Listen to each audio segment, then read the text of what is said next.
जय श्री राधे। पूज्य श्री सद्गुरुदेव भगवान के चरणों में प्रणाम। पूज्य श्री भाई जी कहते हैं, नाम जप से प्रारब्ध कर्म नाश।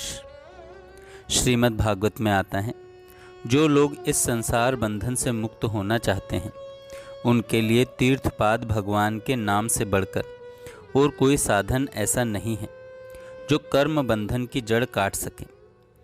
क्योंकि नाम का आश्रय लेने से मनुष्य का मन फिर सकाम कर्मों में आसक्त नहीं होता। भगवान नाम के अतिरिक्त दूसरे किसी प्रायश्चित का आश्रय लेने पर मन रजोगुण और तमोगुण से ग्रस्त ही रहता है तथा उसके पापों का भी पूर्णतः नाश नहीं हो पाता।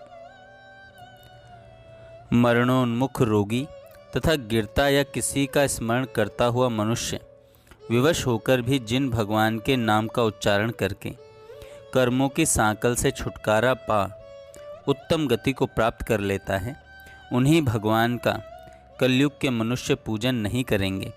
यह कितने कष्ट की बात है, यह कितने कष्ट की बात है।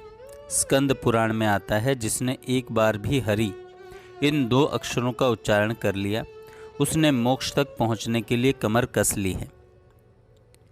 जो आलस्य छोड़कर एक बार नारायण नाम का उच्चारण कर लेता है उसका अंतःकरण शुद्ध हो जाता है और वह निर्वाण पद को प्राप्त होता है। भगवान के नाम का जिस किसी तरह भी उच्चारण या श्रवण कर लेने पर पापी भी विशुद्ध हो जाते हैं और शुद्ध पुरुष मोक्ष को प्राप्त कर लेते हैं। घोर संसार बंधन में पड़ा हुआ मनुष्य विवश होकर भी यदि भगवान नाम का उच्चारण करता है तो वह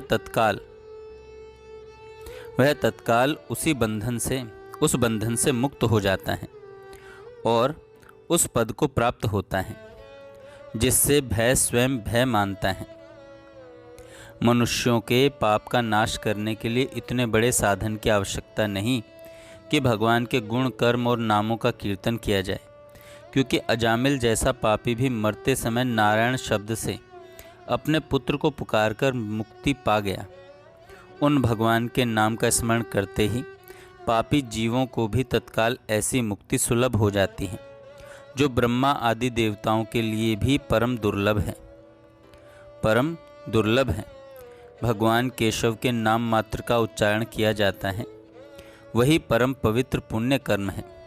वही गोविंद गेह गोलोक धाम में जाने के लिए वाहन है और वही इस लोक में सुकृत का एकमात्र सत्र है।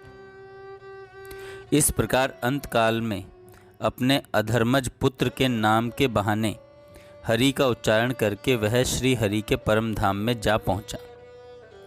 पुत्र के बहाने नारायण इस नाम का उच्चारण करके पाप का भंडार अजामिल भी भगवत धाम में चला गया।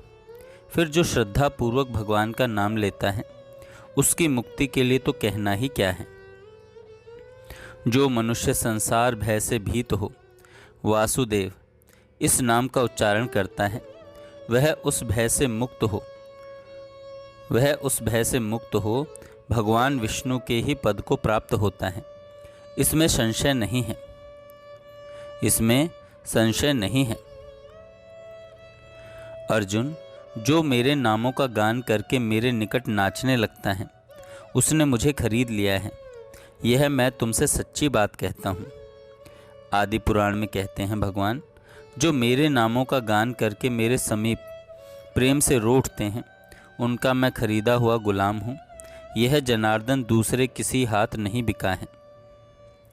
जिसकी जीभ के अग्रभाग पर हरि ये दो अक्षर विद्यमान हैं उसकी जीत हो गई।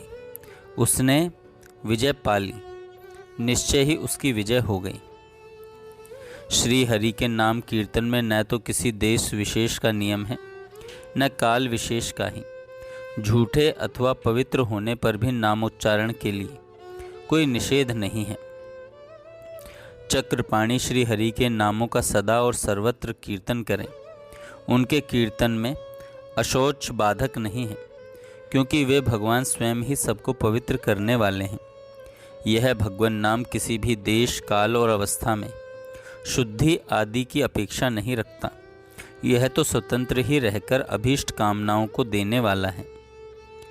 कीर्तन नाम कीर्तन में देश काल का नियम नहीं है। शौच अशौच का निर्णय भी आवश्यक नहीं है।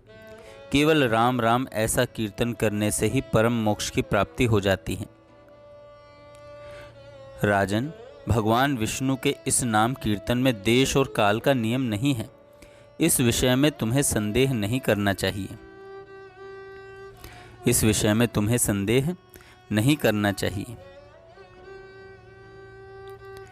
कृष्ण कृष्ण इस प्रकार उच्चारण करने वाली जो वाणी है, यही प्राणियों के पातकों को दूर करने में पूर्णतः समर्थ है। यदि मुकुंद में आनंद घन स्वरूपा भक्ति हो जाती है तो मोक्ष साम्राज्य की लक्ष्मी उस भक्त के चरण कमल में स्वयं आकर लौटने लगती हैं। यदि जगत का एकमात्र मंगल करने वाला भगवान का नाम कंठ के सिंहासन को स्वीकार कर लेता है तो यमपुरी का स्वामी उस कृष्ण भक्त के सामने क्या है, अथवा यमराज के दूतों की क्या हस्ती है। करोड़ों की संख्या से भी अधिक ब्रह्मांडों का जो ऐश्वर्य अथवा जो चेतना है, वह जिसका अंश मात्र है, वही तेज पुंज कृष्ण नाम के रूप में प्रकट हुआ है। वह कृष्ण नाम ही मेरा साध्य साधन और जीवन है। साध्य साधन और जीवन है। श्री कृष्ण के नाना प्रकार के कीर्तनों में उनका नाम कीर्तन ही मुख्य है। वह श्री कृष्ण प्रेम रूपा संपत्ति को शीघ्र उत्पन्न करने में स्वयं समर्थ है, इसलिए वह सब साधनों से श्रेष्ठतम माना गया है। श्री कृष्ण का नाम कीर्तन प्रेम संपत्ति की प्राप्ति के लिए प्रबल एवं श्रेष्ठ साधन कहा गया है। वह श्रेष्ठ आकर्षण मंत्र की भांति चित्त को अत्यंत आकृष्ट करने वाला है।